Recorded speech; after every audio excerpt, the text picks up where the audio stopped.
A very good afternoon, everyone. So I've just arrived at Elmley Nature Reserve.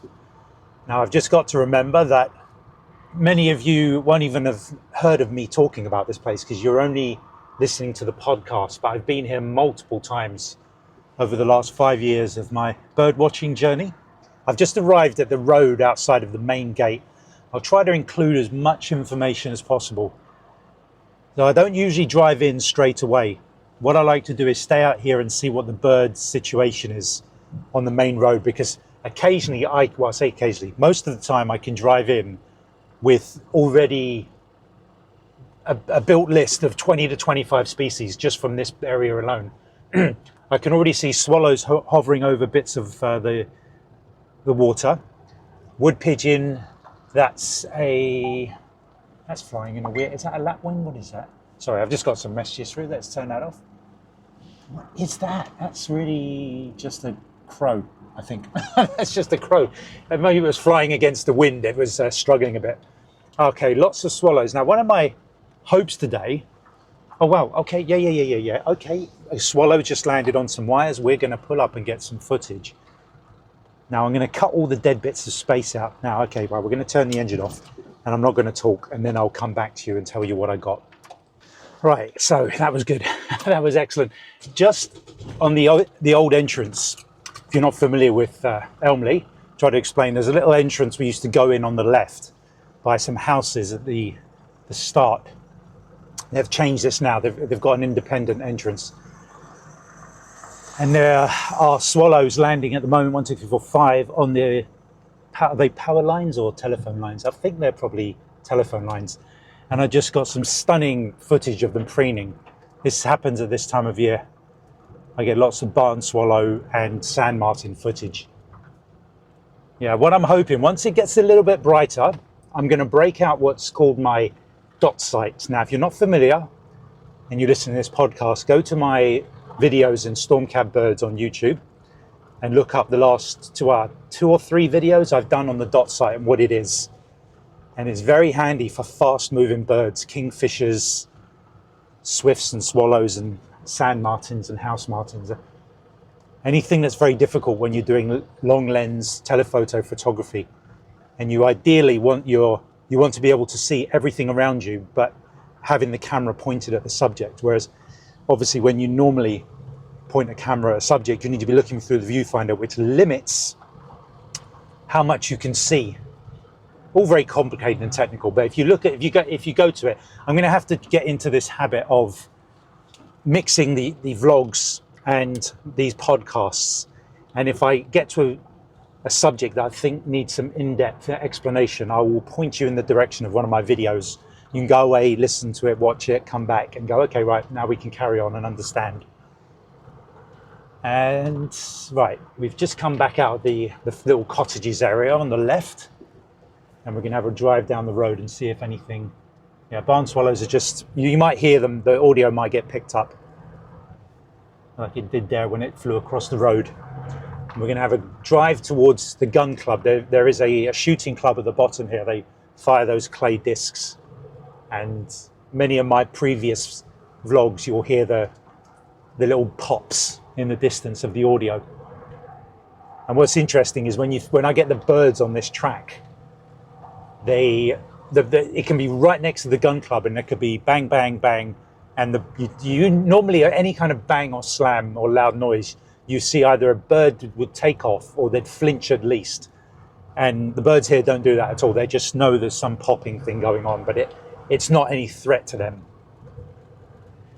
Okay, now the reason we've come here today is, yeah, it's been really busy with my taxi. It passed its inspection yesterday. So there's a big weight off my chest and I can breathe. And I just wanted to go somewhere where I could get some guaranteed content. I opened bird guides. There's no rare sightings going on at the moment in Kent or anywhere locally. I wanted a lot of content, and I always come to the Isle of Sheppey for that. There are no rare birds spotted here, but I know I can get good content. There's basically enough to fill a decent vlog. Even if it's just videoing birds that you see all the time, like a reed bunting singing or a reed warbler feeding or some bearded tits or the little owls on posts. I'll get some great vlog content. And I need to come to places like this for the podcast because there needs to be enough for me to speak about. And new places are good because I won't be repeating myself. Elmley Nature Reserve. Now, for people who have never been here, don't watch my videos, please, if you go and watch some of my videos or do some research online, I'll give you a brief overview. I'm going to say it's I haven't done every reserve in the UK, but I would argue it's probably the best reserve in the UK for a few reasons. I mean, there are probably places in Norfolk and Yorkshire and things like that could, people there would argue theirs is the best. So I'll say, okay, I'll stay for the south, this is probably the best.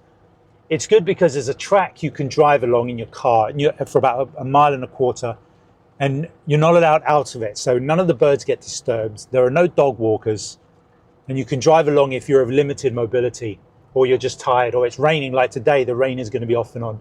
So this is the place I would go to on a day like today where there's potentially going to be rain. And I can just put the windows up, wait for the rain to pass, and then carry on. So this is perfect for a rainy day.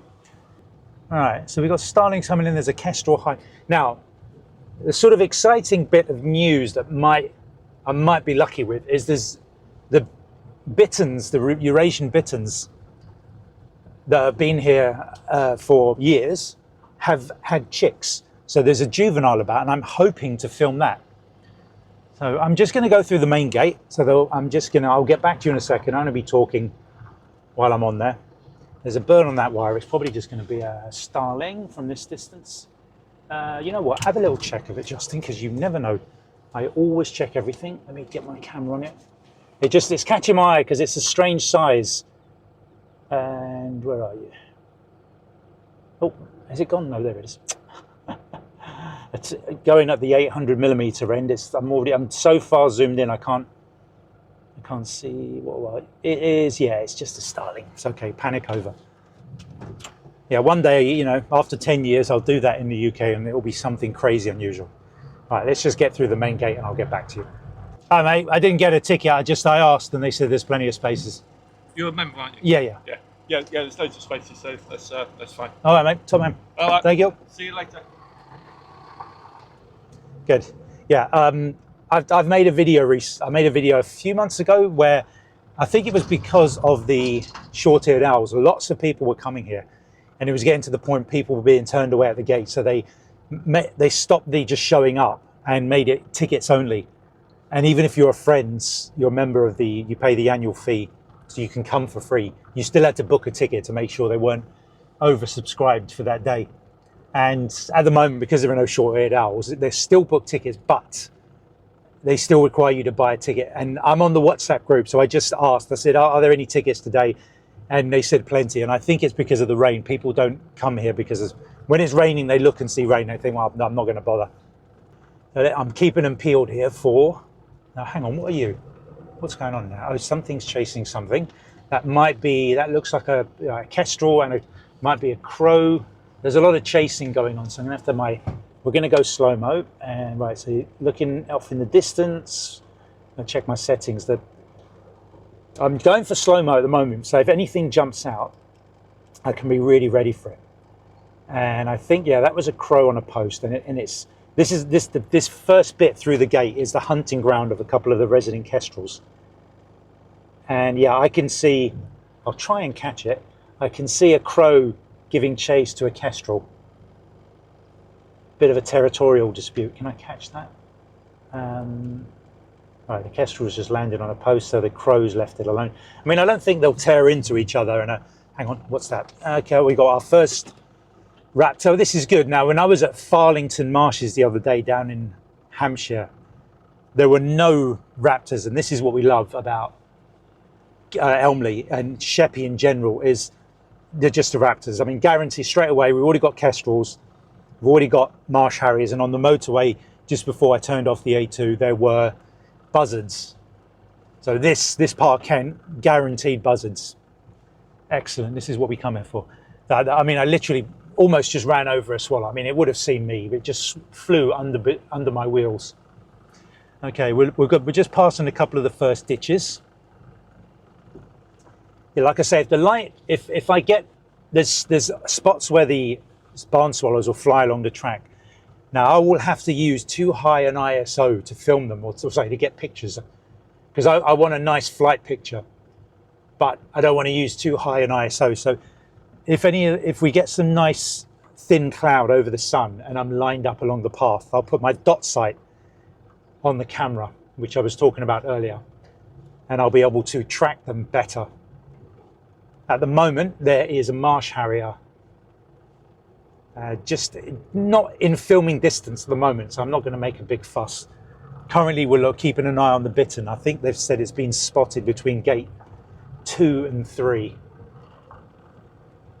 And yeah, there's lots of little flocks of birds. I can see things in the distance that are going to be rooks and lapwings. Lots of the swallows are just going, I mean, you can't see it in the podcast, but they're just flying along by the side of the car, and this is why we come here. When all else fails, if there's nothing on bird guides, no rare birds, Elmley is the place.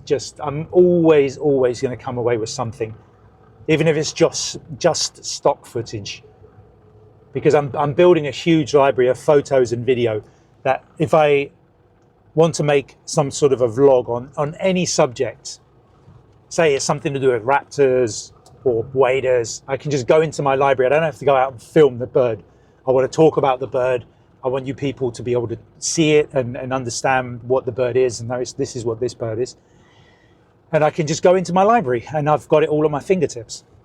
Okay, that marsh harrier is getting much closer. It looks like a male with a silver underwing, but it's in front of the cab at the moment, not in a position to film. There's big flock of birds taking off to the left. Now, what would they be? What would those be?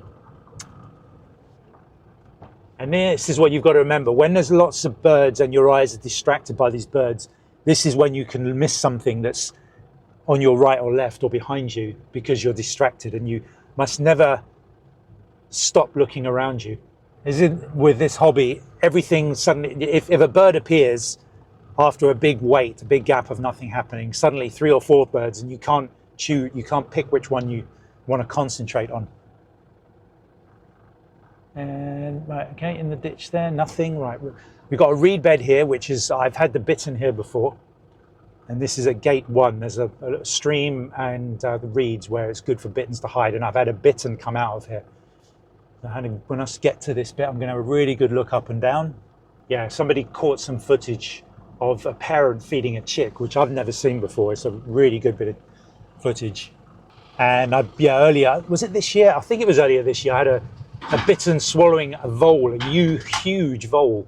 If you look at the footage, if you go through some of my vlogs and have a look, and he doesn't even take his time to sort of kill it, or she took her time to kill it. It sort of shakes it a bit and then swallows it. I think that thing is still going to be kicking around, and those claws.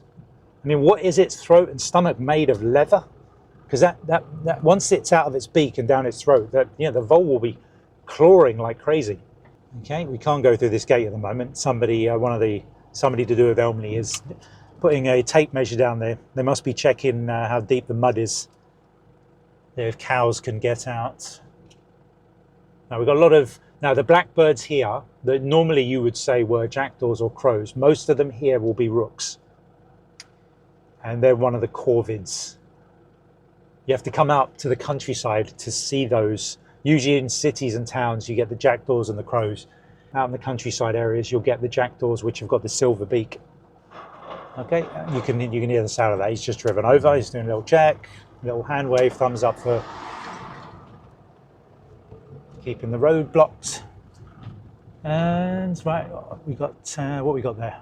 That's a juvenile coot, mallards on the right, and a little pond. I have a good feeling about the bitterns. This is where I get my neck strain. I had a really bad neck pull the other day, and being both a cab driver and I'm constantly looking back at my passengers, and a birder looking out the back of my cab, I get lots of upper back and neck strains from turning my head backwards. But they close at 5 today, which is not great because I work nights, so I'm only here for about 5 hours.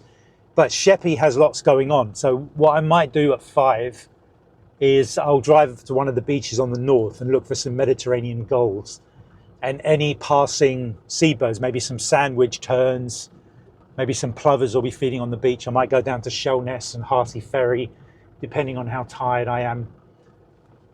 Yeah, because when I go to Elmley, I don't sleep very well. I think a lot of birders are like me, where you're excited about going out birding.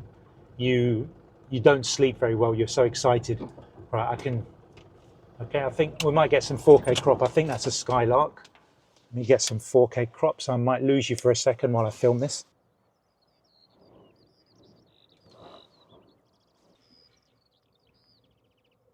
Okay, I got that. You might have heard some of that. I won't edit out, or I'll edit out the silent bit where I was filming, but I got a decent bit of footage.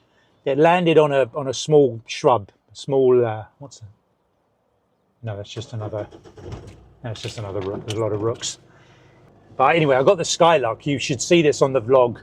I'll probably get the vlog up first because these podcasts are going out a bit too often, and I don't want to get them out too often to the point where I have to make them too frequently that I can't fill those gaps. Like if I start making them every 3 or 4 days, it's going to be difficult to find a place that's busy enough and interesting enough to record every 3 or 4 days. So I might put this vlog up by tomorrow or the next day, and then the podcast a couple of days later. But then the vlog will be up and you'll be able to check back via the vlog of all the stuff I've been talking about. But this skylark landed nicely. I got my 4K crop on. Any new listeners, I talk about it a lot. It's an enhanced magnification with DSLR mirrorless cameras, where I literally can double my focal length when filming only, not in photos. And I handheld it, which is difficult at that distance, but I'm inside the cab and protected from wind. So I got a few seconds of footage of this skylark. The clouds are over, so it's nicely exposed. There's no heat haze. And then it took off and sang for a little bit. And you just, hopefully I'm obviously won't hear the recording until I'm home. If it is a bit quiet, I might be able to pump up the volume a bit for you. But it flew up and hovered and sang. And normally I would try to film that, but it was on the left side of the cab and it just went above the window, so I wouldn't have been able to get the angle anyway. But I got some, I don't know if there are any more yellow wagtails at the moment, but on the track at the moment, there should be yellow wagtails, meadow pipits, and skylarks giving good shows. The rain is just coming along now, so I'm just keeping the windows up. Yeah, if I look around me at the sky, there's patches of blue, patches of dark grey, clouds, very mixed bag. So yeah, windows are going to be up and down, and I'll be checking on the forecast for a big enough gap that I'm going to go down and check for the little owl and have another try for the reedlings, the reedlings, the bearded tits. The bearded reedlings have been giving everyone a good show because the juveniles are out and they're feeding. Last time I did some recording, I'd like to get a photo because I missed the opportunity because I was taking lots of video, because you don't really get videos of reedlings that often. So I just filmed and filmed. And there were opportunities where they grabbed the reeds on either side of them with both legs.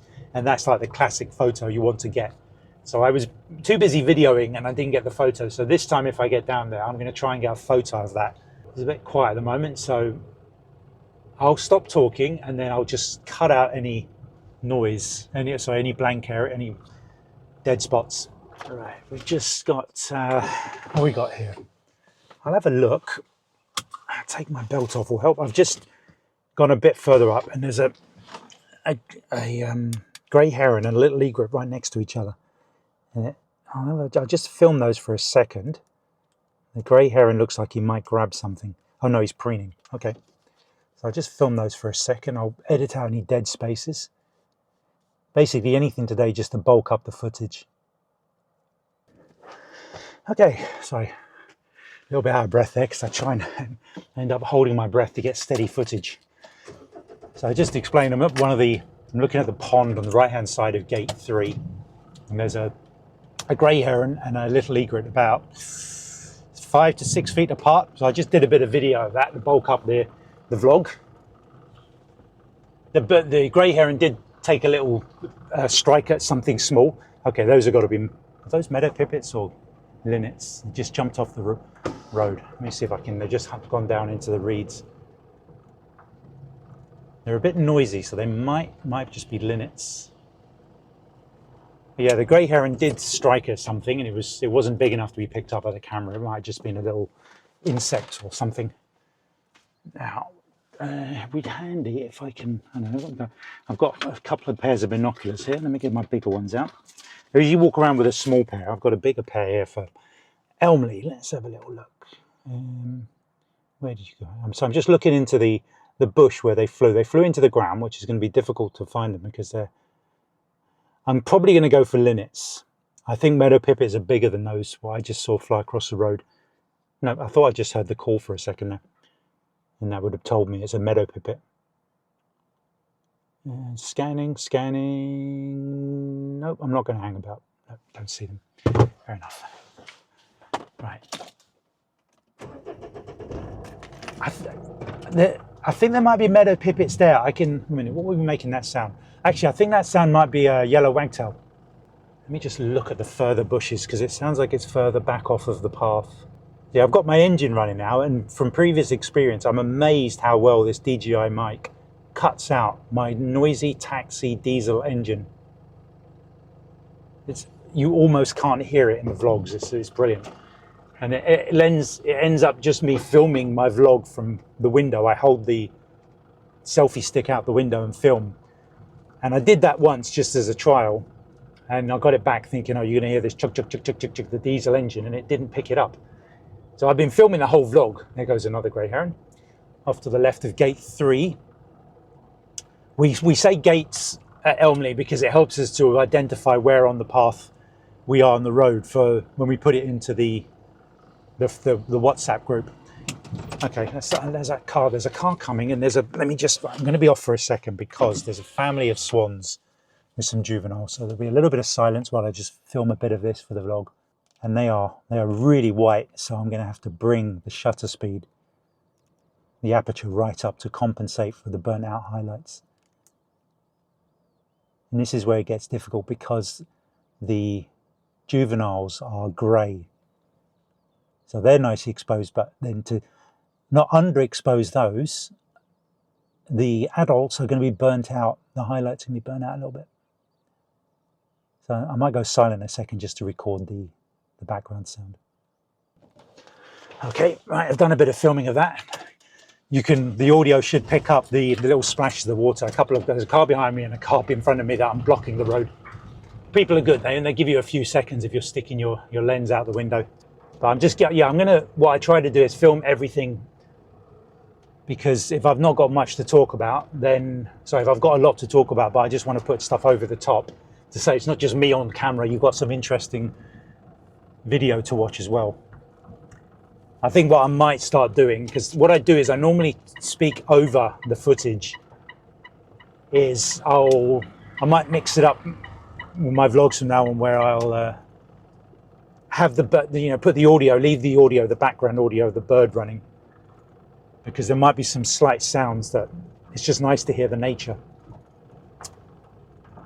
And I think the problem is we're being kind. They don't want to be nasty and say, oh, you should do less of this or more of this. Please say that in the comments. I don't mind.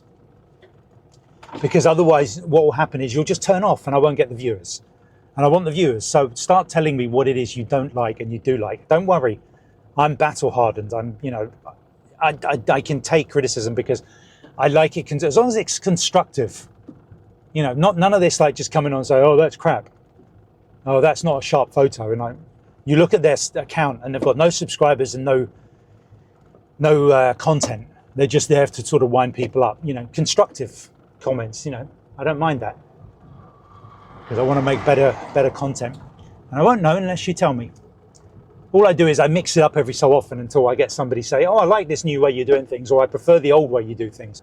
And on my YouTube at the moment, obviously a lot of you will have noticed, I'm putting up a lot of non-bird vlogs. Like I'm doing equipment reviews, settings reviews, especially settings, because for two reasons. Obviously, I can't get out to reserves every single day or every couple of days to bring you vlogs. And vlogs, they take a long time to film. There's more to edit. And with the equipment reviews and the technical settings and camera settings, I can do those, just go and sit in my back garden and record it and put it together really quickly. And to be brutally honest, they do so much better than my vlogs, because as far as I'm concerned, people go to YouTube not to watch people walking in nature and looking at birds. Some people do, of course they do. But the real numbers are people going on YouTube to learn. They're going there to, you know, how to get glue off of t-shirts, how to set your camera up in this case, how to, you know, take this exhaust off of a car. It's a how-to thing. You go on there to learn, figure out stuff. And it does it. I've learned so much. I fixed my washing machine the other day, and I didn't even fix it. It was just a couple of months ago, our washing machine the error code was coming up, and it said the error code was something to do with it wasn't draining. And I thought, well, I'll just go on YouTube, and it said empty the tank, pull this pipe out the bottom and let it drain. And I thought, well, that's good, that's drain, but it has to do it on its own. So I'm not going to be draining my washing machine. I am going to have to get an engineer in at some point. And out of nowhere, because I drained it a couple of times, it must have just been backed up or something. I drained it a couple of times, and after that, it was fixed. So most people in the old days would have just, well, it's obviously broken, it's an error code, call an engineer out, £300 or a new washing machine. And YouTube saves thousands, I mean, tens of thousands of pounds sometimes. It's just, that's what people, oh, and I've been recording for, right. So I've just messed up. Okay, good. It was just the swans I messed up on. Okay, so I'll have to go back and film those. And this is I don't make this mistake as often as I used to. But I accidentally sometimes press the record button when it's already recording, and that cancels the recording, and I've just done that on the swans and I haven't recorded it. Luckily that wasn't something important. I've really got to be on the ball. What was it, the other day I filmed a vlog on my DJI mic, and I didn't press record on the DJI, and I'm getting sloppy where I just press the button and take my hand off it, and it's got haptic feedback, so that means it buzzes when I've actually pressed the button to tell me it's recording. And I get a bit lazy not checking that the DJI mic is recording or my camera is actually videoing, and I haven't done that for a while. I've been pretty good at it, but I just made the mistake there. Those swans will still be there, so I've missed a few good opportunities. I blew some Dartford warblers down in Dorset a few months ago. I couldn't believe it. I had 3 bits of Dartford warbler right in my sights, filling the frame. And each time I'd pick the camera up, I was already recording. And when I pressed the record button, I'd disengage recording, and I just had no footage. Just the camera moving around, filming the floor. Absolutely fuming. So I really have got to go through a checklist when I press buttons that it is actually recording, whether it's the audio or the camera. Yes. Big tractor just went by, so we put the windows up. So off there in the distance, there's some crows on the right. We're just getting past gate 4, and that's the cattle grid. Now just rooks at the moment, rooks, and those are wood pigeons. And wood pigeons are normally big, so it's interesting to see the rooks showing off just how big they are compared to them. The wood pigeons aren't actually that big when you see them next to a rook. Swift going over the hayfield on the right. So I've got to be careful here, because when I was leaving last time, a stoat was on the edge of the path. I thought it was a bird. So I've got to remember my rule. I tried to get closer to it. I dismissed it as a skylark or a meadow pipit from that distance, because all I saw was the head, and I thought it was just a bird. I didn't see the long bit of the body. So I tried to get close, and what I should have done is kept my distance and filmed in my 4K mode, 4K crop mode. So I at least had the record, because I haven't got any record, I haven't got any videos or photos of stoats in probably a couple of years now. Right, okay, what we're going to do is we're going to go all the way into the car park, get a vibe of what's going on. And I'm going to check my yeah, a little red marker on my DJI mic that I'm recording, and this is being picked up. All right, no birds on the track here, but it only takes one thing to get me a bit of footage. That's the good thing. I saw that before. There's like a blob in a bush that I thought was a bird last time. It's the same blob, and it caught my eye again. And I'll just say I'm looking on the post for owls. Last night, obviously I'm not saying where I got it because it's schedule 1, and that's just schedule 1. I got some amazing barn owl footage in a box. It wasn't at Elmley. I can put it with the Elmley vlog and say I got this elsewhere. So you will see it. I'll probably end up putting it in the Elmley vlog, because what I try to do is get stuff up as soon as possible, so that in the future I can see exact days when I saw certain birds. I don't want to put it up in 3 weeks when I do more footage from that area that I saw the barn owl. And I'm like, oh, how comes that's up in August and it wasn't in August that I saw it? So I'll just say, and here's some barn owl footage that I got. I actually got some juvenile as well, having a scratch. So there's at least one juvenile. You can see it's just scruffier than, that's a wren. I can't see where it is though. All the leaves on all the trees and bushes are still in full bloom, so I can't see anything inside the trees. Yeah, this path, the last bit of road up to the turning circle, a lot of people don't know the turning circle. It's just a bit before you get to the tree line of the car park, just a bit on the left where you can turn big vehicles. It's not a circle, it's just an area that you can turn a big vehicle if necessary. I'm just approaching that on the road, and the trees on the right. I got some amazing goldcrest footage several months ago because there were no leaves on the trees, so I had to go manual focus, because those things just move around and cameras can't track them. Very nice. There have only been two other cars on the track, which is great. It's always nice and peaceful. When there are fewer people at Elmley, this is when I like to come. They had the Friends opening day where they open till 9 p.m, but my inspection was the next day, so I just couldn't risk it. I spent 3 or 4 hours getting my cab all ready, taking all the stuff out, ready for it to be checked in and out that it was in good working order for the next year. The London taxis have to have 2 MOTs a year and a deep inspection to get a pass that they're roadworthy to pick up people and they're safe. We have to jump through lots of hoops. Fair enough, yeah. Right, well, loads of cows on the left, no cattle egret as of yet. I'm just passing these reeds on the left where I had some really good reed warbler action last Elmley visit. Yeah, let me check the Home and Dry app to see if there's a break in the clouds and I can go down to what's called Brickfields, which is on the southern end of the reserve by the swale, which is where the the reedlings will be. And the little old schoolhouse, which is just falling to bits, crumbling, is where the resident little owls are. They've been there, the 5 years I've been a bird watcher, they've been there. And people say, oh, Justin, you always have good luck with them. No, I come to Elmley maybe once a month, maybe once every 2 to 3 weeks. And I only see the little owls maybe every 7 to 10 visits. And it's only because you see me post that you think I see them all the time. No, if you look at all my vlogs, you'll notice big gaps when I don't see them at all. I saw it last time, so it might be 3 or 4 or 5 more visits before I see them again. Okay, there's not much happening here, so we'll take a little pause to not bore you, and I'll start recording again if it picks up. I've just parked up the cab in the car park, and yeah, a little bit of action here and there. Just literally had a hare run through the car park, almost under people's feet and wheels. Yeah, but a really big one was just feeding out on the grass. In the car park at the moment, there are these I keep nearly calling them turnstone, moorhens and mallards and other birds that you would never get anywhere near elsewhere, but they come right out because they know people drop food. I moved a bit further along and there was a wood pigeon on a fence.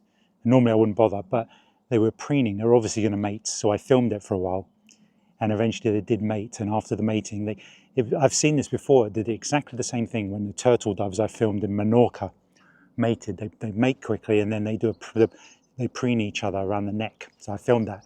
That's all in the vlog. So yeah, something like that I'll film, and then I heard the call they make after they've done it. Kind of cool. So at the moment, yeah, I've got my dot sight on because I think I've been playing with it to try and capture either sand martin or barn swallows in flight pictures, and I'm getting them. I'm catching them. But the thing is, I want them in I want a classic pose with their, either from the backside or the underside, with their wings fully open and their tail streamers out. And obviously some sort of background colour. I don't want it to just be white out. So I'm going to have my camera ready for that. But then with this dot sight, I can catch anything. We're just making our way over to the King's Hill farm because I can see there are barn swallows and sand martins. Excuse me, my lunch repeating itself there. Yeah, at the moment, yeah, all barn swallows on the wires, on the telephone wires. I think I've got enough of that for now. the sky is making it, is a bit blown out there. So I don't think I'll make a fuss of these yet and set myself up. I'm going to go down. I've just looked on the Home and Dry app, and we're going to miss, the big cloud's going to miss us until about 3 o'clock. So I've got about an hour and a half to get down and get some reeling footage and the little owl. All right, we've really got some numbers now. Yeah, I've got sand martin up there as well, because they're right up against the sky. So filming isn't going to look great. I'll see if I can get an angle to get some nice video. Not really, no. No. Yeah, the sky behind them's blue, but they are in shade, which doesn't make for good video. Nope, they need to be in sunlight as well. It's all about lighting in photography. Oh, they've all taken off anyway. So hopefully along the path with my dot sight, if something takes off, I will catch it. Hang on, let's sit here a minute and use my dot sight, because they're flying around this wire, which is making it a bit easier to get a shot. Let's see what I can do. I think that was just a... Oh yeah, oh, why not? I'm going to get a bit of video of that. There's a sand martin and a swallow next to each other. It's got to be worth a little bit. Right, I'm just going to go quiet for a second, then I'll get back to you. So that was awesome. I've got lots of very usable sand martin and barn swallow flight shots as they come in to land on that wire. So yeah, this dot sight isn't just for standing in one position by the River Thames like I got them in my videos. You can handhold it. It's very exhausting. I'm going to take a break now because, yeah, the camera is now very heavy. The lens, the microphone, and and holding it up above your head. So I'm just going to keep it on because I can get it up pretty quickly at any birds flying by. So I've got to get down to the schoolhouse and Brickfields and get that done before the rain comes in. What I can do is once that cloud starts getting closer, I can make my way back here, and if the rain doesn't come, then I'm okay. And if it does, I can run to the car, and for 30 seconds I'm in the cab. I can just throw all my stuff in there. Righty-ho. So anything that's going on around me. Yeah, we're just walking away from the car park and through the farmhouses. We're going to turn left towards the old schoolhouse. Usually there are some birds feeding on the ground here. I can already feel I'm overheating. I'm going to have to unzip the bottom bits of my trousers. Okay, lots of goldfinch in the trees on the right. The roosters aren't around anymore. I wonder if they got rid of them, or maybe a fox got in, or the stoats have gone after them. I'm sure they'll take down a big chicken, no problem. Oh, it's nice. Yeah, nobody's out. It's just me. I think they're not chancing it with the rain. It would be, like I said before, I was excited today to get up and go out. So I'm on about 6.5 hours sleep. And if I walk all the way down to the hides just for a few tern chicks or a couple of red shank, I'm going to be disappointed in this heat. It's just going to wipe me. So we'll just stick local to the car park. And then for the rest of the later afternoon and early evening, I'll go for a drive around the island and a couple of the beaches and see what's going on. Okay, yeah, it's very spectacular at the moment.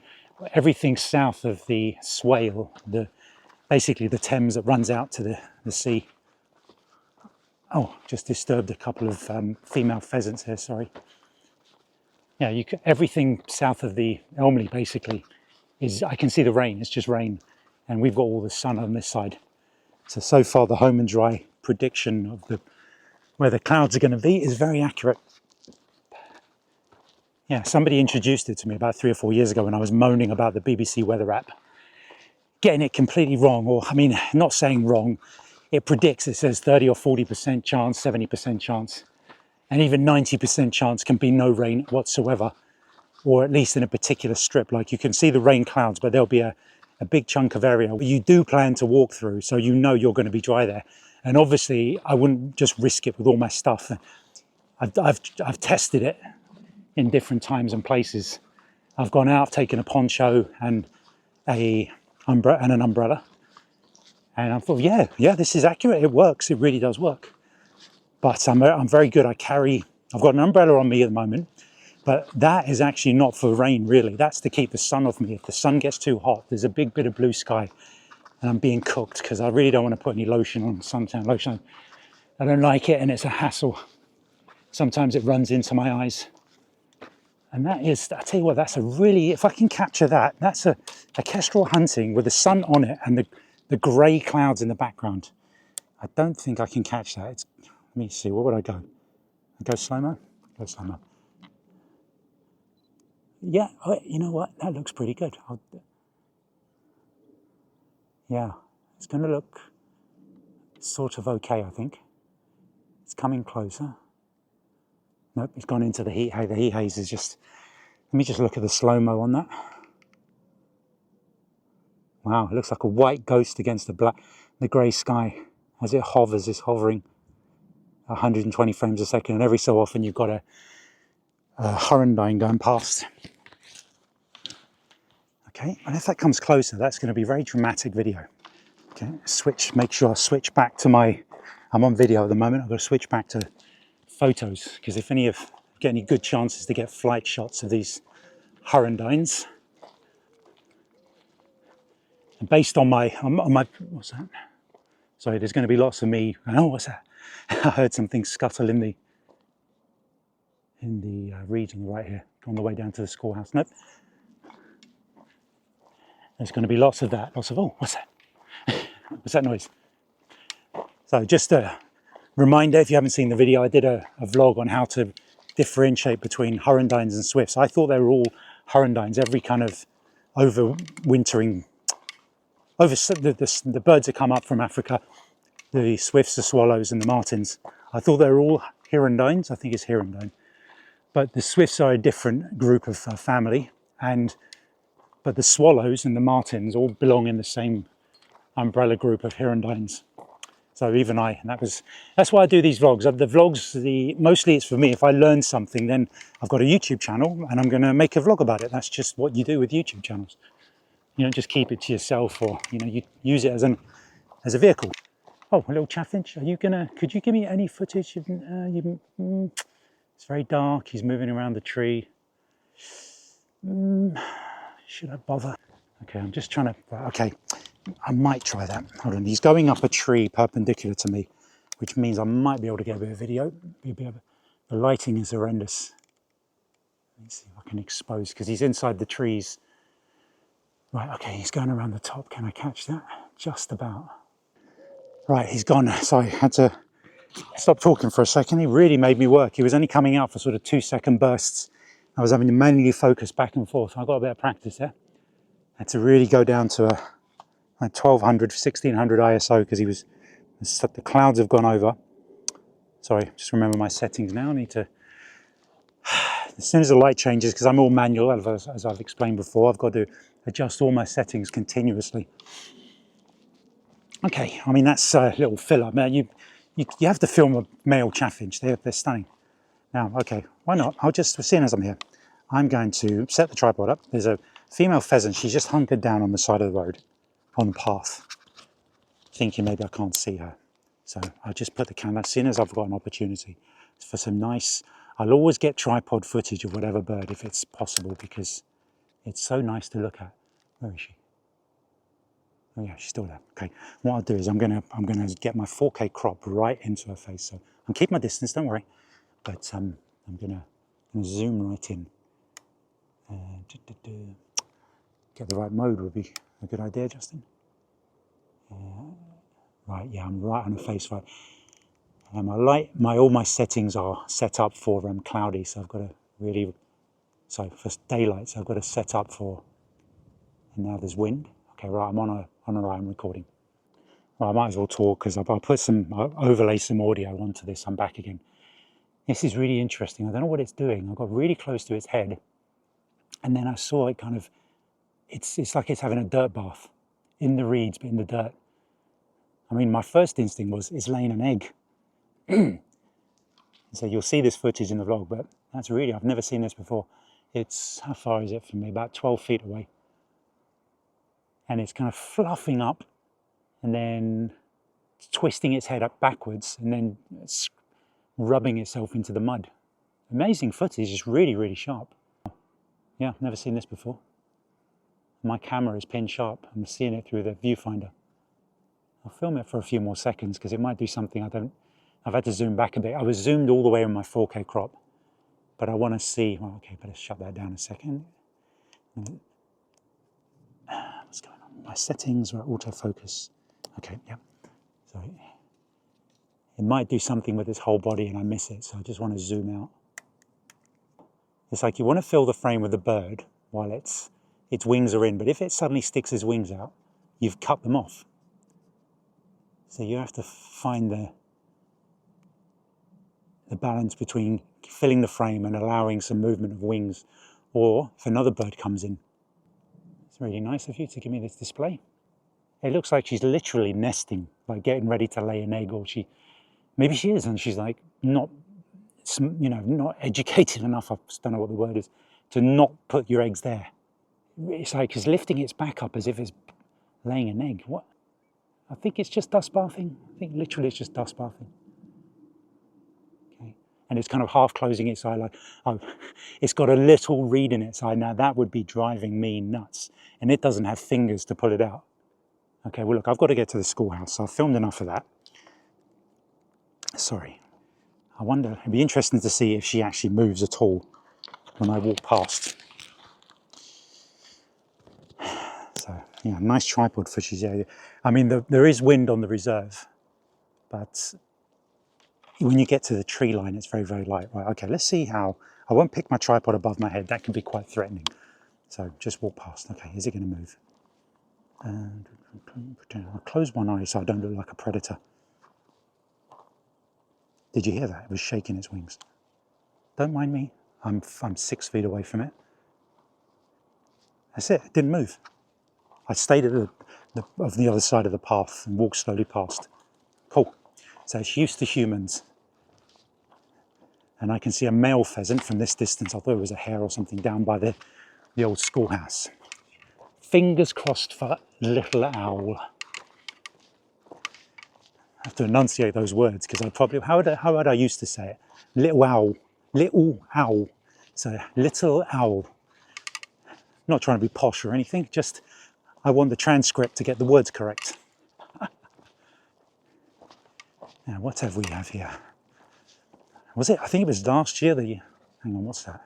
Something in the distance. I don't recognise that brown block. Oh, it's just a bit of metal, isn't it? Right, I've got my bins up. I'm not through the gate yet to the schoolhouse.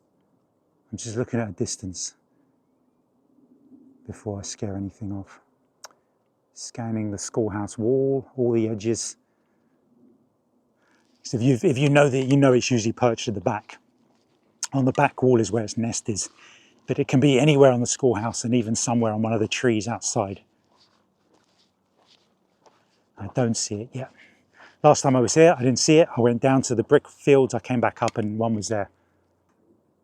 I think that's a brick. I think I made that mistake last time. I said, oh, I've seen it, and then it wasn't. It was a rounded top of a brick. Nope, but I don't think it's out. Oh, yeah. Slowly. Oh my gosh. Yeah, I've seen it. It's in the window frame. Nearly had a heart attack. No sudden movements, right? I'm going to stay at the gate and set my tripod up with 4K crop. I've never seen it in the window frame like that. Okay, so good day so far. That's a good spot. Now this is going to take me, and it's gone. Can't believe it. It's gone. I was too slow. I should have taken some footage first before I set my tripod up. Oh dear. I'm a distance. I'm a plenty at a distance from it. So it wasn't like I was. Is it gone anywhere I can see? No. Okay, so it's inside the. I'll leave my camera on the tripod just in case it comes out. Maybe it just wants to see if I get closer, which I'm not going to.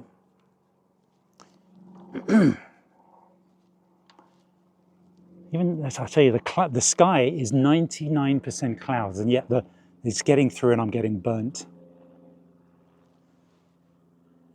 Nope. What a shame.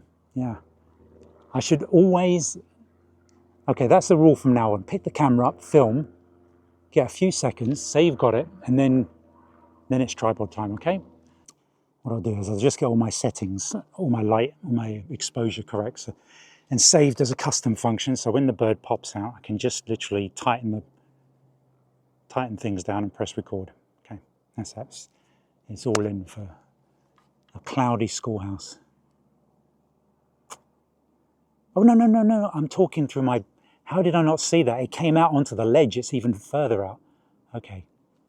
And you see what? I've already broken my rule. I should have just filmed it. Right, okay, I've got video. We're off. Bit of heat haze.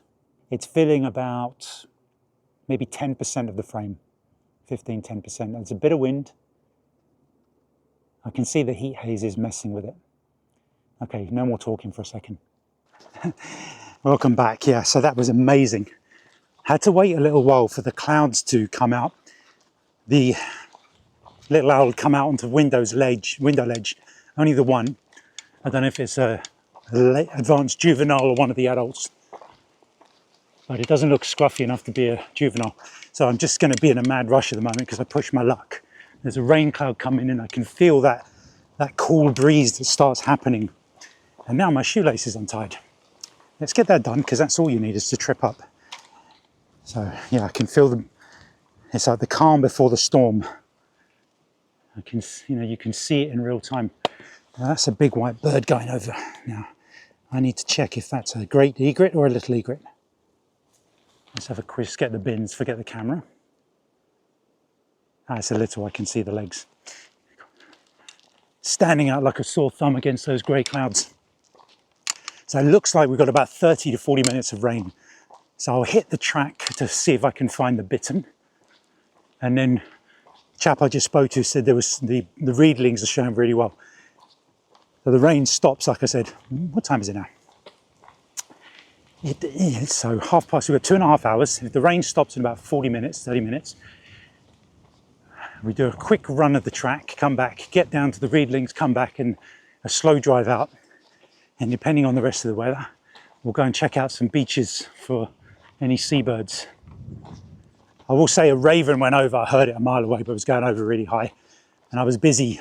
What I did is probably filmed about 7 or 8 minutes of the little owl, just waiting for it to do stuff. And it did. It had a little preen, had a little fluff.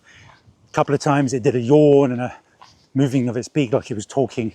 And all that will get whittled down into a nice, enjoyable, chewable piece of footage for you to watch when the video. Yeah, I'll try and might get it done tomorrow.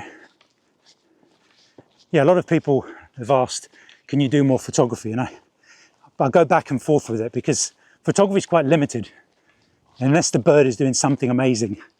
If it's just sitting on a wire, I've got 1,000 pictures of a barn swallow on a wire, I've got 1,000 pictures of a skylark. It needs to be flying or doing something worthwhile for me to take a photo. Otherwise, you want to see the bird behavior in video. And secondly, selecting photos, converting them from RAW, editing them in JPEG and all this stuff takes a long time. Whereas a video file, you can just do it all in the software. Just pop the footage over and adjust it quickly in real time. And it just saves me ages of work, lots of work. But I've got lots of photos today of the barn swallows and the sand martin. Hopefully I can get a few more, because those do look really good. I haven't got any of the apps. I've got a couple of stunners there, actually, to be fair, a couple of okay ones. They're not, everything's perfect, the background, the angle, everything, but sharp. As soon as it's pinned sharp, looks really good. Okay, big greater blackback gull. Okay, I don't think there's anything else to talk about before the cab. So that was the catch up. I just walked past one of the tents and everyone's got towels out drying. They better get back here and get them in. A lot of people don't pay attention to weather. I always are going back somewhere or getting ready for the rain, and just caught at the edge of the rain, and I think, what? No umbrellas, no cover. They look like they're like, what's this rain? Where did it come from? I don't get it. What is this magical? Yeah, we have so many forecasting apps. All these things at our fingertips. Use them. Okay, so we're nearly back at the cab, and we'll come back for another update soon when I've got something more to say. Back just for a little update. The rain is just coming to an end in a moment, and the track was quite quiet. I drove out in the rain, but once I got to the middle section, there's a lot of marsh harrier action, and it's great because even with my really strong telephoto 4K crop, the clouds are meaning very little heat haze. So even though I'm looking from quite a distance, it looks really crisp even in the viewfinder. So it should look good on the computer or TV screen when you're watching it. Should look very nice. Yeah, it's very pleasing to see when you see that sharp footage. Yeah, I'm just going to, I've filmed some slow-mo as well. On this camera, when you film slow-mo, it doesn't film any audio. So I'll just take some audio off of the other footage. There's a couple that landed on a fence off to the left. Then I saw 2 others in the background. And just, yeah, tried a bit of flight footage. So for no bitterns. We're hoping for that, because usually what happens, I've found in the past, is when fewer people are out, which is exactly what's going on today, the bitterns are more likely to step out into the road. But there's no reports on the WhatsApp, so nobody's seen it, or reported it at least. Oh, what have you got? There's a marsh harrier, shall we? They're always flying away. Let me just get the slow-mo ready in case it decides to turn and come my way. And I have to switch the engine off. No, it's going away from me. They're always going away. Yeah, I have to switch the engine off because, yeah, that's it's not the noise, it's the vibration that you can see it being picked up in the video that I shoot.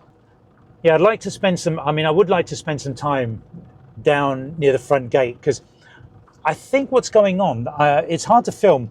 There are these barn swallows that I'm sure they only appear when you drive along, and they surround the car and go along with the car.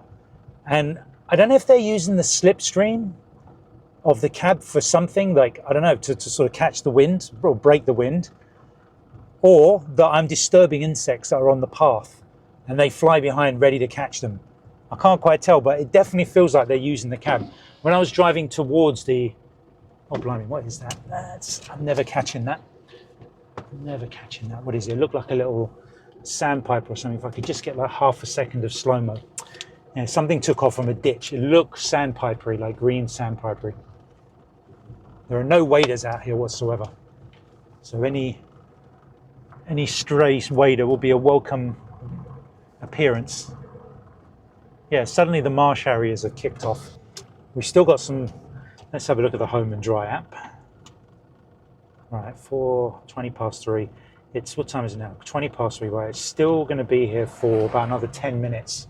This rain cloud, that will give me, I'll have to really bolt down to the bearded reedlings, bearded tits, if I'm going to get them, if I'm going to get any footage. Yeah, I could just use this time to go up and down the path, because that could get very samey. I might get the bitten, but at least with the reedlings, it sounds like they're providing some good shows for everybody. I've got the swan here. I can't stick my lens out the window. The rain is a bit bad. Every so often I do see things flit across the path. I can't tell if they're meadow pipits, reed warblers, linnets. Yeah, I can't feel. All the cygnets are in the water on the path. I've just one on where are we? Gate 3. Remember earlier I told you I tried to film them and I messed up my recording. So I don't think they'll be going in the vlog at this rate. There we go. Okay, yeah, I'm going to really look closely for the bits, and there's certain reed patches, I know I've seen them before, and they like it because they can hide well in them, in these particular ones. Now what's this guy doing? There's somebody flattening the path out here. He's waiting for me to go by. He's got one of those tarmac flatteners, you heard that. No waders out here at all. So I think we might have to call another little break until something interesting happens. Okay, we'll get back to you soon. I've made it down to Brickfields. I clocked the time when I left the cab, about 10 minutes. And I literally, as I press record, I've just heard some reedlings. Now on the way down here, the little owl did show briefly. And I've just been recording some footage of reed buntings. It looks like a juvenile male. I've got a lot of good footage handheld of that. But because it's usually when it's swaying in the wind and you're handheld, it kind of masks that it's not on a tripod. So he gave me a good show for a while. And then one of the adults showed up at the back, and that's some more great footage. Yeah, when I do the vlogs from now, and what I'll just say is I'll just mention the bird, because what I said this before, I talk over it usually, and I end up just talking a load of like rubbish, garbage, just trying to not just have bird footage. And I've listened back to myself and I'm thinking, what are you saying? Just why don't you try next time being silent, say what you're about to show so people know what the species is for those who don't know, and then go for just put the footage on, let people hear any background sound, because it's nice, even though there's some industrial construction going on in the background of all these factories, you can hear the odd quack and the odd tweet and chirp. And if we go silent for a second, what can we hear? Yeah, lots of little, I can't make out what they are, but lots of little cheeps and chirps. And so I'm just at the area where I was last time for the reedlings, and with any luck, if they do, hear that? Okay, right, I can see something, but it's about 20 feet behind me. We're going to make our way down, now I've got to decide whether I'm going to film or take pictures. Ooh, it's very dark, so pictures might be difficult. Yeah, I think I've got my first one. I'm going to have to lower this tripod because it's too high. I won't be able to lean on it well enough, because I need the camera to face down, because they feed along the mud last time I was here. I've never seen anything like this before. I've not seen this in the years gone by, coming down to feed on the mud. Right, okay, I'll just wait here for a moment and something else might happen. Just keep my eyes peeled behind me in case something's sneaking by. Yeah, I just keep getting brief glimpses. I see them. I was just checking through my binoculars in the direction they were heard, and I saw the juvenile. By the time I got my camera up, it had dipped below. They're sort of hovering around about half a foot from the top of the reeds in, and I can't, by the time I look, they're gone. They're not feeding on the mud line as they were last time. There we go, I can see one flying. Can I get that? If you land on something high, please. No, see, I might, let me have a look. No, wherever he's gone below. Oh, no. Hang on, I've got something. Okay, I've got proof that I've seen him. Right, I'm back, sorry. I had to hold my breath and film that, so I got a good 15 odd seconds. And what was annoying was I could hear there were other ones high up, off to my right, and sounded closer, but I thought if I take my camera off that, I'll come away with almost nothing. So I stuck with that one to make sure I got a good bit of footage. I had to manually focus through a couple of reeds. That sounds like the reed bunting singing. I got that last time, same kind of bush he was in last time, good song. And that is looks like a reed warbler. Yeah, so I will mention, just to my right, there's another one. Yeah, I can see two, one on either side of me, moving through these dried reeds, reed warblers. They're coming up and feeding in these dry reeds.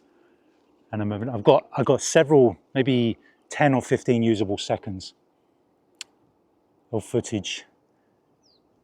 That's yeah. Can you hear that reed bunting? Yeah, I can see him. Is that Trump? I've already got that. I don't think I'll set the tripod up. Oh, for goodness sake! Okay, while I'm here, I'll set the tripod up. Let me get the settings. Unless I can reed warbler. Whoa, reed warbler. Nope, it's gone over the road. No. Yeah, they literally, these reed warblers, they spend 2 seconds on the branch, jump to another one and grab a bug, and that's when I lose them, and it's not worth keeping that little scrap of footage sometimes. And there's a little bit of wind here that might mess up the... Oh, go on, put it on the tripod, why not?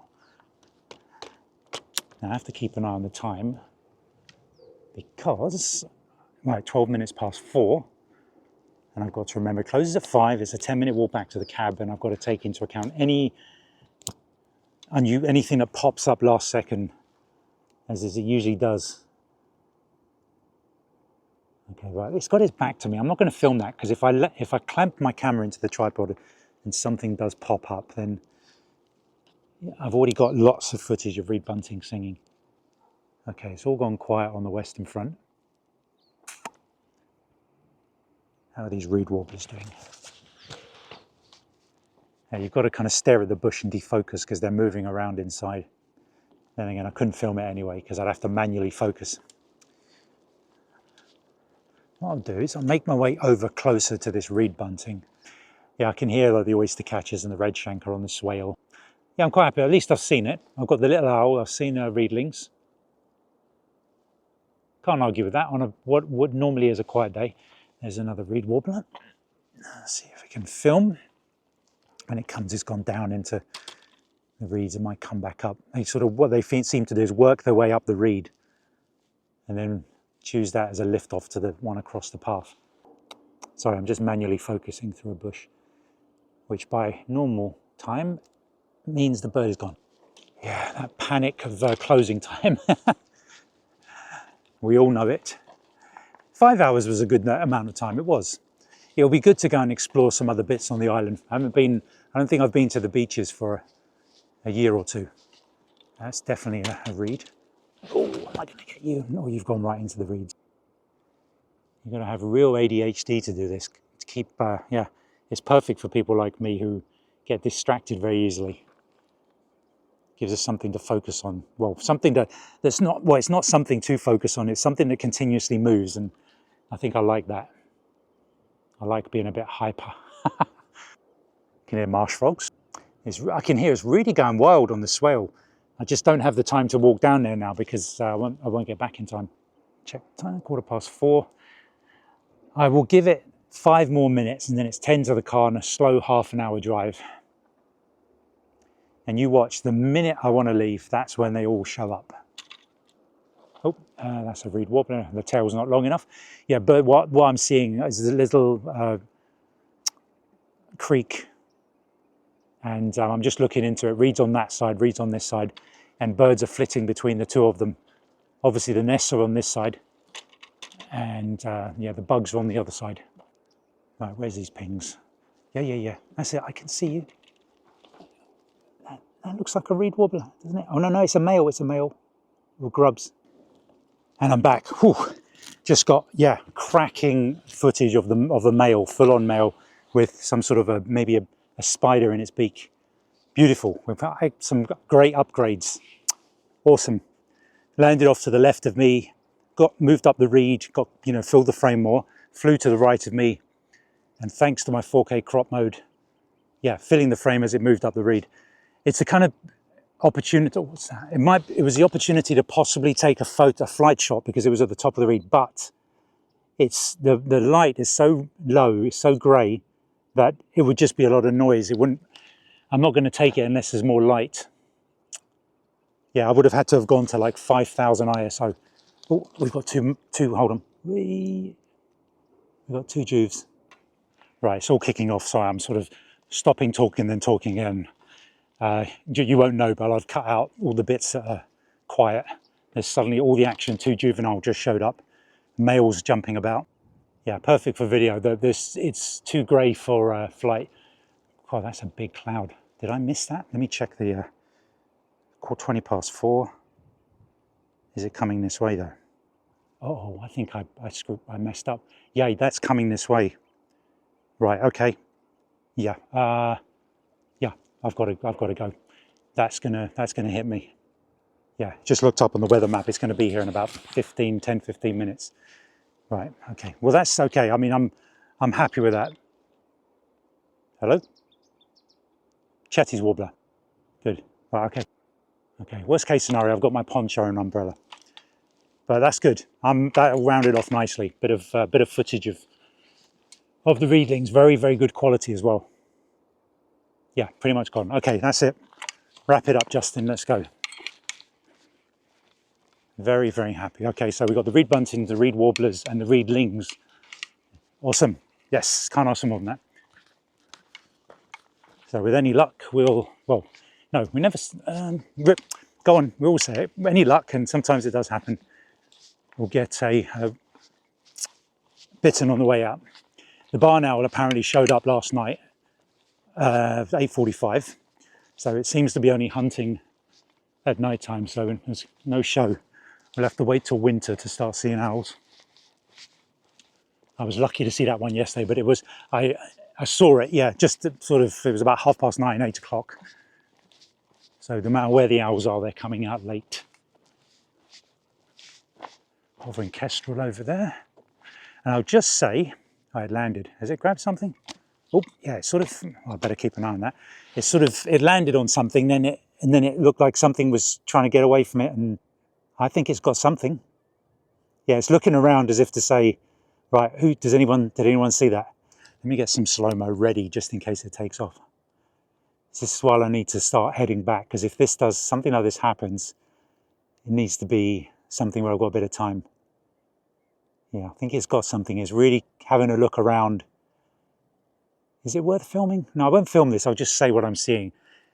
If it takes off, I've got the camera in slow-mo ready to capture it. And just check that. Is that a marsh harrier? Yeah, I think so, yeah. Oh no, I didn't get anything because it's up hunting again. Okay, see, so there you go, it's up hunting again. So what's the plan? A lot of swifts have suddenly started showing up, but way too dark to photograph. I was going to say, yeah, there's a curlew project here where they hatch eggs and then release them about this time of year, and they've done it. I think they've done it a couple of years. I'm not sure. They might have done it 2-3 years in a row. So there are a lot of curlews on the reserve, and you'll see them with several coloured rings on their legs. Now, wait a minute. I learned this field mark name. So what was it called? Oh no! I've learned all the speculum and the supercilium and what was the leg called? It's not the tarsal, is it? There's a name for the leg. It's, oh my goodness, oh well, let's not go any further with that. I've forgotten that. I'm pretty good. I remember all the terms. The malar stripe, the speculum, auriculus, alula. Yeah, these videos, I'm learning a lot from doing these little vlogs I do.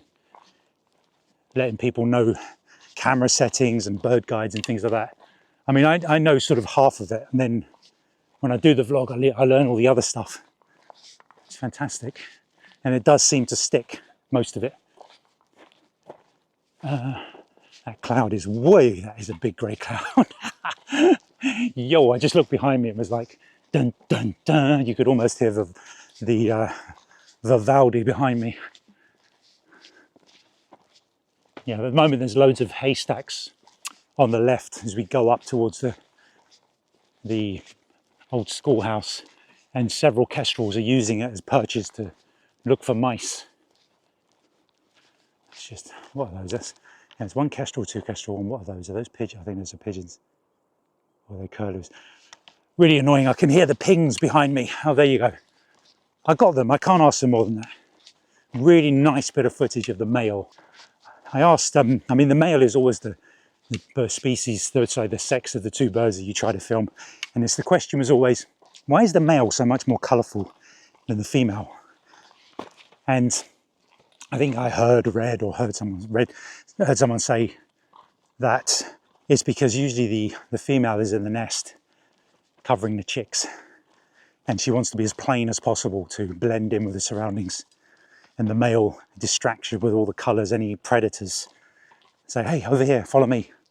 Okay, I can feel the rain. Aha. Is it going to go? I think it's going to get me. I'm going to just be ready with all my covers and camera cover, bag cover. Just feel spots. Okay, camera. Right, I'm going to pause it there, and I'll be back with you once I'm safely in the car. Yeah, I'm back in my cab. It's like, I was like, literally, it happened 30 seconds before I got in. It was coming down a bit. I had to put my umbrella up. And as I just got my last bit of kit off and put it in the car, it just hammered down. And I literally had to time it to open the back door, throw the umbrella in there in the back, and then jump in the front. And I've just been, just a tiny bit of rain. So I just, timed that well. Okay, what time are we? We've got 25 minutes. Nice slow drive out. It looks like it's only a strip of cloud anyway. It'll be gone in about 5-10 minutes. And still a good chunk of evening to go. Right, we have just arrived at Minster Leys Beach. I don't know if they're split up into different beaches, but the closest name on the map I can see is Minster Leys, Shingle Stone Beach. And there is definitely some action just off the with my naked eye. Black-headed gulls, jackdaws, and I've just seen a little egret go by. Bit of sandy, muddy. The tide is, well, actually, I tell you what, that tide is coming in super fast. It did say it was coming in, and it's literally when I got here, I thought it's a bit of a walk out. It's already full of water. It must be very shallow.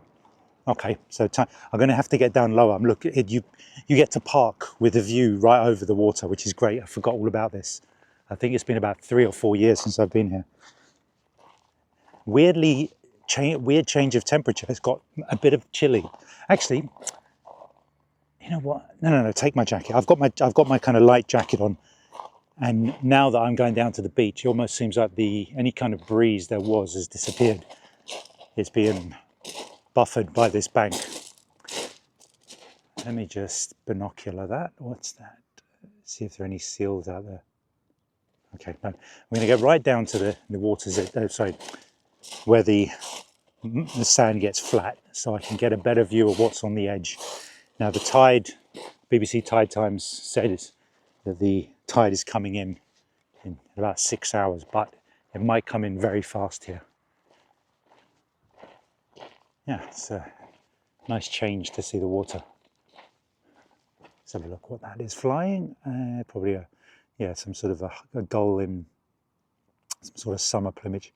Yeah, at the moment, just jackdaws. I think there's a couple of herring gulls, black-headed gulls. And I'm going to have to go 4K crop and zoom in on the edges to see if there are any dunlin or anything like that. Just do a quick sweep with the bins. Herring gull. See if there's anything smaller moving around out there. I'm hoping for some med gulls. Oh, there's an oyster catcher. Good.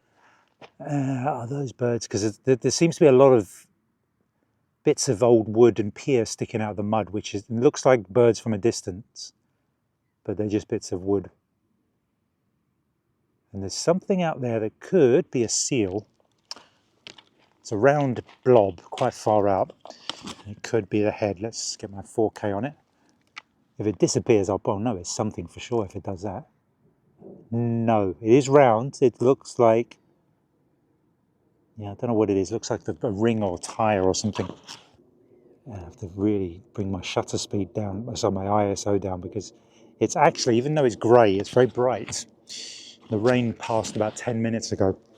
Oyster catcher at the moment is as exciting as it gets. Oh, I love that sound, don't you? This is kind of making me think I should have brought my wellies. I invested in some nice wellies and they've been fantastic. They're as comfortable as trainers. Those are sneakers for you, any Americans listening. Sneakers. I always thought that was silly. What are you doing sneaking around? Sounds a bit creepy. But I'm just looking through the bins. And you're probably saying, yeah, that's very interesting. We can't see anything, so describe something. Yeah, nothing at the moment. What I'll do is another oyster catcher. So I have a good long walk down to see if there are a lot of white birds. See if any of them are Mediterranean. So I'll leave it. I'll just disappear off, and I'll come back with an update if I spot anything unusual. There are no other people, but I'm just not getting a vibe about it. I can't get anywhere near the birds. They just fly off immediately, and I'm not even close to them. So I'm not getting any good vibes. I need to wait for the water to get closer in. So I think what I'm going to do is I'm going to go up to Hearty Ferry. Right, okay, how do I explain that? It's just a road that runs through the middle of the island, and it's like a nature reserve, but not a nature reserve. There's a raptor viewpoint. You can see lots of birds you would see at Elmley. You might go late enough, you might see owls, and you'll definitely get marsh harriers and buzzards and some other, you definitely get bits and pieces. Good for corn buntings, things like that. So we'll pop there, wait for the water to come in a bit more because it's just too far out and I can't look over. I'll cover more ground in the cab where I can look out the window, and then I'll go down to further east to Sheerness and Sheerness. But yeah, the birds, I'm just looking out, the birds are just too far out. Just come to this, you can hear there's like an outflow, big old, this pipe looks like 200 years old. Doesn't smell, so it must be treated. Yeah, it smells fresh. There were sparrows, house sparrows coming down for a drink a second ago. Yeah, so we'll pop to Hearty Ferry. There's all the camper vans parked up on the top, overlooking the water. Yeah, great life. Just pull up here and open up your windows and look out. I only discovered the Isle of Sheppey 5 years ago because of COVID and the shutdowns. Yeah, what I was doing during COVID was, once we started to be able to get out and I wanted to see more birds than just what was in my garden, I'd go for drives, and I tried hugging the coast all along Kent. And I saw the bridge and I went, oh, I think I've seen this. I've been living in my area, Bexley Heath, for 20 years up to that point.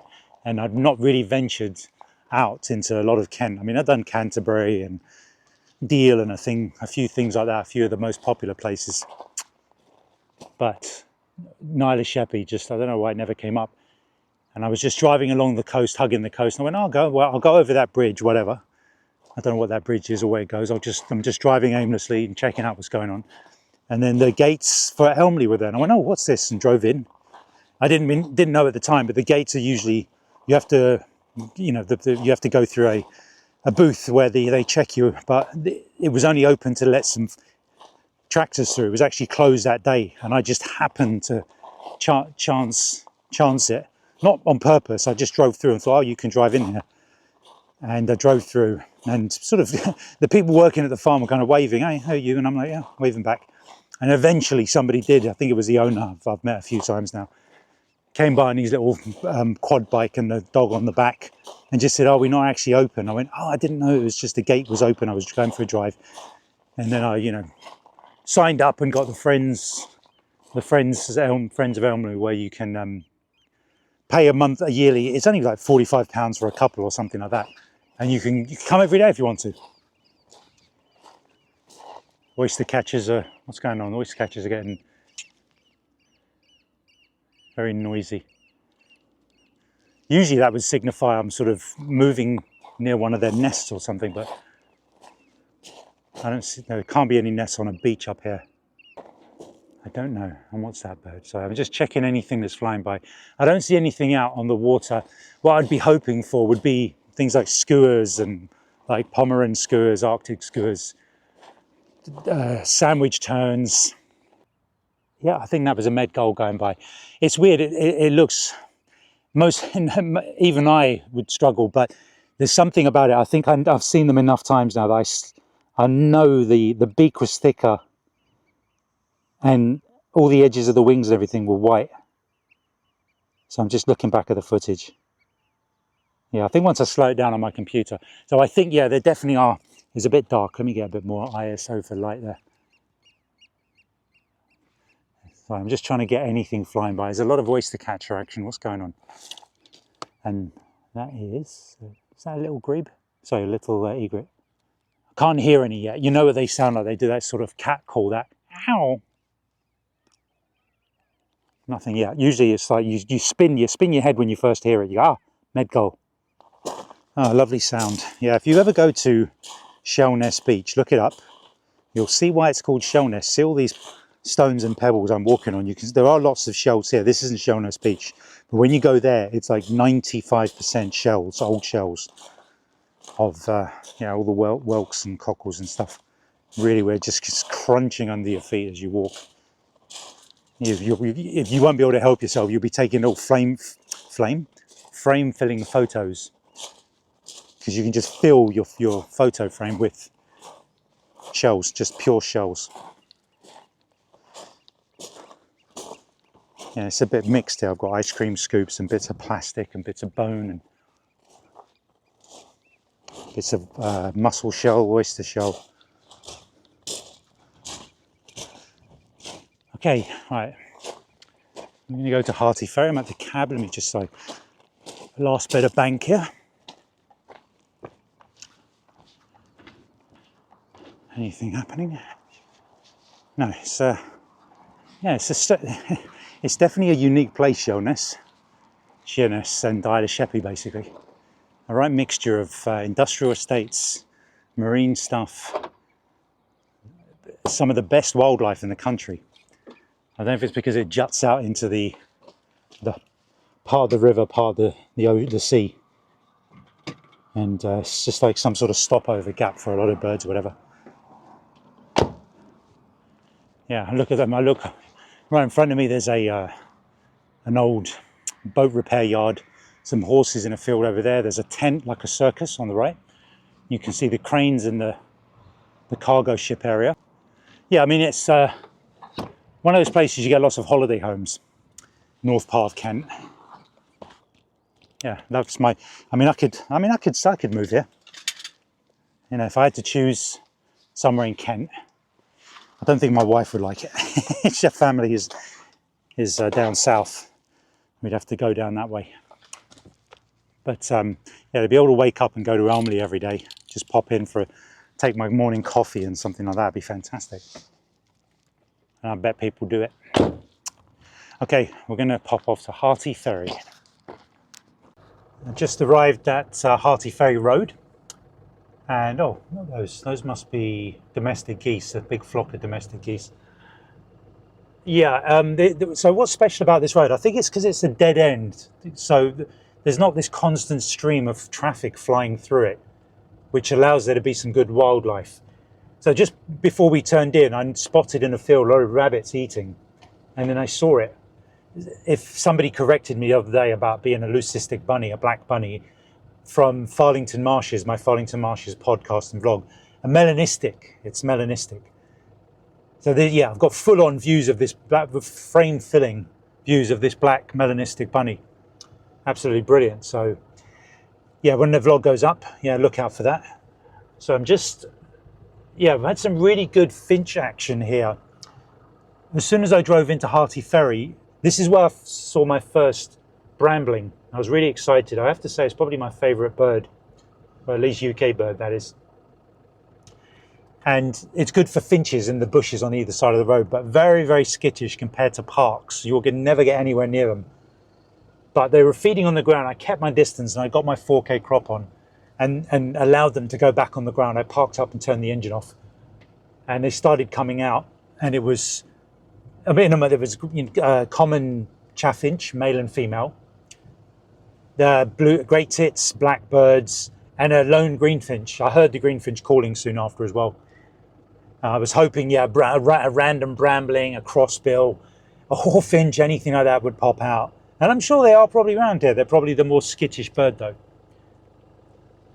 I keep looking out for green woodpeckers, nothing here. So I've got loads of sheep on my left as I go down Hearty Ferry. And there's a farm on my right. Yeah, lots of farmland on the right. There must be 50, 60 domestic geese there, white domestic geese.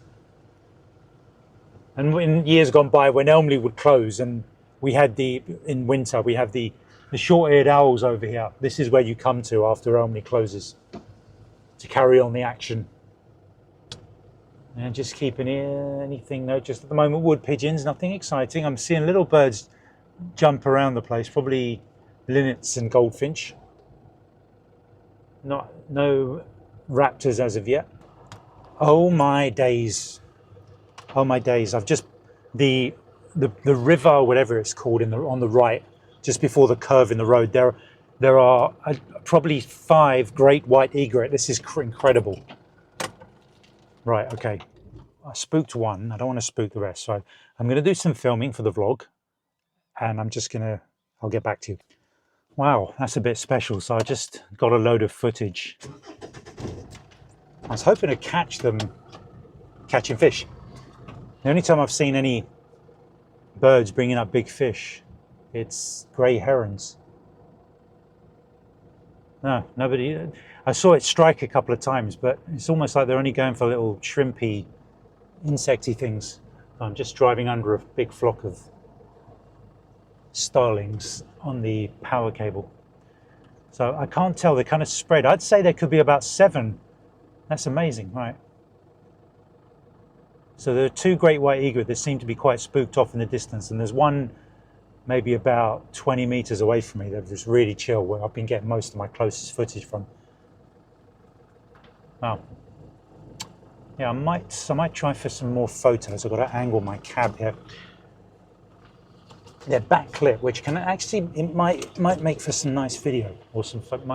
I am trying for some photos. Yeah. because there's some nice reflection in the water. Let's have a look over there. Just talk you through what I'm looking at. Okay, so those are two. I was going to say those look a bit small. There's two little egret in the distance, and then this one and this one close here, the closest one. Come on, focus. Oh, great detail. Now, if I open my door, because I'm going to twist my back if I twist my body back anymore. Oh no, it's fine. See, it can see the door opening. I only flew about 5 meters. Now, while I'm here, there's a lot of other waterfowl, but it looks like it's just all coots. Let me compensate. It's a bit dark, backlit. I have seen a great crested grebe, so little egrets, and is that my mallards in the back resting? They've got their beaks tucked in. Coots, possibly. I think that looks like a female shoveler. Oh, that must be a baby coot. I was going to say I thought maybe a little grebe. It was tiny. Yeah, I think those are shovel. There's some more shovelers right at the back. Those are big beaks. Okay, yeah, I think we're good. I'm going to go for a little bit further. And let's see if there's any corn buntings about. It's very grey, but very handy with those white birds, because I didn't have to go too high on the ISO. I actually had to bring it down because they're so bright that you have to let me get this the right way around. You have to underexpose so that they are exposed correctly. Am I getting that right? Underexpose. Overexpose. I think it's over.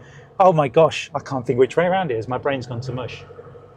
Because if you underexpose, that's because the bird is dark, isn't it? And you need to bring it up. Oh, good. I'm confused. Everything I assume this is wheat on the right. The whole island is just full of wheat and hay and hay bales. And you might see a barn owl or something, or a raptor sat on one of the bales. So always check them thoroughly. Yeah, I can see lots. There are going to be jackdaws on the left taking off. There's a field here on the left with some horses. They're absolutely stunning, especially with the newborn ones. And if you go to I don't know if you're supposed to, I'll say it anyway, but in years gone by, they come, because obviously they eat all the grass that's available in there. And then there's grass outside of the fence that must be fresh. And I've gone and just ripped up a chunk of it and fed it over the fence, and they come straight over when you do that. And they'll eat out of your hand. I don't think there's anything wrong with that. A couple of, what are they called? Hedgehogs here. I saw a dead one on the main road, unfortunately, but it shows they are about. The chances, but not going to see one often in the daytime. They always say, I always read the comments if ever I've taken photos and video of hedgehogs and put them up, they say, oh, it must be sick if it's out in the daytime. So they must be, fully nocturnal. And if they are out in the day, it's either they're sick, very thirsty, or very hungry, and they're desperate. But I've seen a couple on here in the daytime, and we wondered what to do with it. Never take them home, that's an obvious one. And I remember somebody saying to me, we mistakenly years ago brought a hedgehog in, and you could literally see the ticks pinging off of its spines into the house carpet. So don't think, oh, it's such a cute thing, bring it in. No, these wild animals have got all sorts of crazy bugs and ticks. Now the horses, I can't see them. What's going on? I can't hear any corn buntings yet. Usually they'd hear their little screech by now. Right, okay, it's a very quiet day. If there's anything, I'll just come back to you when if I find something on you. Oh, is that a marsh? Marsh, no, it's a buzzard. Come on, land on some, okay, landed on the tree. Okay, we get some 4K crop on you. And at least I'll know I've got it, because I haven't got any buzzard footage today. He doesn't know how good my 4K crop is, right? So we're going to get on that, and we'll get back to you. This is just turning into some incredible stuff. Yeah, I just had my first buzzard. Managed to get some footage off of that. It looked quite young. For a second, I couldn't tell if it was a marsh harrier or a buzzard. It was only the yellow bit on the beak, and then I saw it fly, and it had the underside, the wings. I recognized the underside of the wings. Very different from a marsh harrier. But then a marsh harrier did show up and flew around. I got some nice slow-mo of it. It just, yeah, there's another one over there. It's really good for raptors at the moment. There's a kestrel on the wire as well. I can't quite get near enough to it, but no big deal. And then there was this crisscross of branches. And I thought, are those corn bunting? There was something, a shape of a bird that could be just a bit of plant. I'm just going to start my engine. Could have been a bit of a plant, but I checked it and it was a male and female linnet, both on the individual crisscross branches. It made a nice bit of footage. I mean, it's very grey, but yeah, make a nice bit of footage. I'm just moving because there's a car coming down. It gets a bit tight on the Harty Ferry. I found the horses and I thought, I've definitely heard wagtails. So I saw something on a fence and it jumped. And I thought, shame, I could have filmed that. And now I can see a bird on a wire. I'm going to get alongside and see if it's another one. But it doesn't matter because where the horses are filming, you probably didn't hear that. There are yellow wagtails all over where the horses are feeding. Must be about at least five or six. And they're just hanging about by the horses' feet. This huge animal, and they don't care, and they're picking up little grubs. They look juvenile because they've not got all their full colour yet. But yeah, it's just, I mean, the stuff down here is incredible. I mean, yeah, there could be any treat down here. Right, there's the kestrel up there. I'm just gonna, anybody coming? Look up, there's two little birds on a wire. I'm assuming from this distance, considering what's on the ground. There were pied wagtails as well. Oh, that's a linnet, and the other one is a pied wagtail. Pied wagtail and a linnet, and that over there is that's probably two kestrels then. And there's a rainbow in front of me. Any corn bunting? No, I doubt it. Let me, hold on. Don't discount because they've always been here. Where's my bins?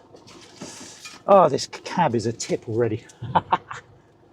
Right, let's scan it. There's a bush here. If you know the area, they love this bush. And sometimes you can see 30 or 40. No, must be time of year or something. No. Okay. So you've always got to keep an eye on these cars coming. You don't want to be annoying anybody. Yeah, it was like I had it all to myself for about 20 minutes and then suddenly it started to kick off with people. That's great. Marsh harriers, buzzards, yellow wags, pied wags, kestrels. Fantastic. I finally got some common kestrel. Very nice lighting as well, I will say. Blue sky and the sun hitting it lovely. What is it? It's 20 to 8 at the moment, so about an hour and a bit of sunlight. And I think, like we promised, we're going to head to one of the beaches to see if there are any waders. Yeah, there's probably about 3 kestrels there, probably a juvenile female and a male. The male I didn't see it. It blends so well into the power cables. But when it took off, I saw the silver wings and the brown body. But back there, I don't normally film them, but it looked really good. The starlings were lined up on these 3 wires, perfectly linear. So I I tried, and they were fine. I set the tripod up, and I just recorded it, and all this I sort of framed it so that they're all lined up equally. There were no gaps in between the birds, and just filmed that for the sound, and yes, just chattering away. It's fantastic. A little bit of background audio if I need it for something else. So a lot of sheep up here. Yeah, I don't think I'm going to be able to make work tonight. I am tired. I've worked 5 days straight. Yesterday was pretty stressful, and this vlog is going to take a lot of work. Well, I say a lot of work. It's got to get processed. I haven't filmed anything recently, so I've got to get this done. I've got to script some other vlog ideas. 2 that I put up recently are absolutely catapulting my numbers. Canon firmware update 1.7.1. It's coming up to 4,000 views in one. That's probably my fastest growing video in just one day. And then the stop using the wrong camera shutter mode is doing almost equally as well. Oh, there's some now red leg partridge. If I'm right, they're running. Maybe if I stop. Right, okay. So I'm just gonna film for a moment. So I need silence. Good, I got some video of the red-legged partridge. Yeah, when I used to come down here in 2020, 2021, There were so many of those red-legged partridge, I was literally stamping on them. Literally, not literally. Almost standing on them. You just stop and they'd run out from everywhere. My camera was handling, I will say that, my camera was handling the tracking of those really well, sitting as they were running through some high grass. Surprisingly well, my autofocus was following them. Right, okay, that's a, what is that? That's a rook probably on a lot of birds on posts. Still keeping them peeled. Right, we're going to go to Shellness. Which beach are we? Not Shellness, because if you know, there's this really, really bad potholed road, which I have had a puncture from before. So I only really go there if there's something guaranteed to see. Right, okay, there's two little birds on a wire. Let's have a look. Silhouetted, so I can't see. I'd say sort of, okay. They've landed again. Might be a greenfinch, but I've got my engine running, which isn't good for stability. Let's have a look out the window. And you are, can't find them in the zoom too far in. Oh, linnets, yeah. All the birds that have been on posts recently have been linnets recently. On wires. Most of them have been linnets. I don't know why they've been so popular recently. So yeah, we're not going to go to Shellness because I don't want to puncture. Well, we will go to Laysdown on Sea, because that was where I saw Med Goals. I think a couple of years ago, went down there and bought some fish and chips from that very nice place. It's one of those places where they take 5 to 10 minutes to wash to make the fish and chips, which obviously that's what everyone wants. They don't mind the wait because it's. I think those are greenfinch. I think I should spin around and wait for those. Yeah, I'll give those a second. But yeah, the fish and chip shop there, they take their time to. They never have it. Well, I say they never. They don't have it ready usually, so it's always fresh. It's only greenfinch. We've only got an hour. Let's get down to Laysdown. But there were greenfinch there earlier. I got them on the road. It's been a good year and a half or so for greenfinch. All right, I'll see you down at Laysdown. Well, that's it, folks. You can hear the arcades of Laysdown Beach in the background. Yeah, nothing else happened. There were just some oyster catchers on the beach, so I finished off my vlog there for the actual video stuff you'll get to see. And we'll probably swing by the gate of Elmley to see if the barn owl is out hunting, because I have seen it there before. So there could be one final surprise. If not, that's the end of the third podcast. Hope you enjoy it, and let me have some reviews if you've got the moment, and give me a 5-star, please. All right, speak to you next time. Right, so we're back home, and we did see the barn owl. Can't believe it. So I've had 2 barn owls in 2 days in 2 different places. Fantastic. So what I did is I got there about 9:15. The sun was almost gone, was pretty much gone because of the clouds. And I pulled into the road outside of Elmley. I didn't see anything. I was actually looking over the fence into Elmley. I never considered that we'd be out hunting in the field on the right, on the other side of the road. But I was staring into Elmley for a while, and I happened to glance over, and immediately your eye knows, even if it's a dot, which it was in the distance, I knew it was the barn owl, and suddenly spun my car and shot down the road. And while I was zooming down there, I could see some guys pulled up in a car, probably smoking some weed or something. I shot past them, feeling a bit conspicuous in my black cab. What's he doing down here at 9:15 in the evening? And I got some video of the barn owl flying around in slow-mo, and then it made its way over to the other side into Elmley, actually. And the barn owl was so far away when I was doing the slow-mo, I thought, okay, let's flick to the 4K crop mode. But the light was really, I was having to go up to like 5, 6, 7,000 ISO. But it's still usable footage because it does help that the bird is so white. And I was in this 4K crop mode, and that's when, would you believe it, the owl started to fly towards me. And it was filling the frame. I was cutting its wings off, and I used my back button focus, which helps the camera focus better when filming. But what I did, when it flew towards me and it kept sort of flying out of frame and in frame, I've cut those bits out. So you've got some decent footage of it in sections as it comes towards me, and you can see its head looking left and right. and then it lands on a post, and I filmed that taking off. Again, you'll see all of this in the video. I've included all of it.